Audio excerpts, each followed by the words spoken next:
ГСП онлайн. Городские новости сейчас.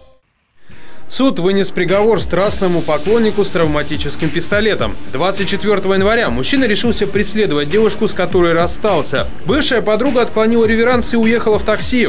Однако мужчина был не готов сдаться так просто. Он начал преследовать такси ВАЗ-2115 по городу, подрезал, а в какой-то момент выстрелил из травматического пистолета в дверь машины со стороны водителя. Гонка продолжалась примерно 20 минут и завершилась на железнодорожной улице.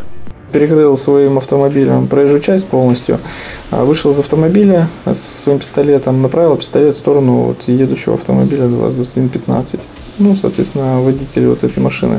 Он затормозил, поскольку испугался действительно, что кроме может причинить вред его здоровью или здоровью пассажира. Водитель такси подождал, пока мужчина снова сядет, и попытался быстро уехать. Вдогонку страстный поклонник снова выстрелил, на этот раз в заднее стекло пятнашки. К счастью, никто не пострадал. Такси благополучно уехало с пассажиркой, а история попала в полицию. Мужчина вину признал полностью, раскаялся. 30 марта суд вынес приговор. За хулиганство с применением оружия страстному поклоннику назначили 360 часов обязательных работ. По 4 часа в день в свободное время. Теперь он будет заниматься общественно полезным трудом.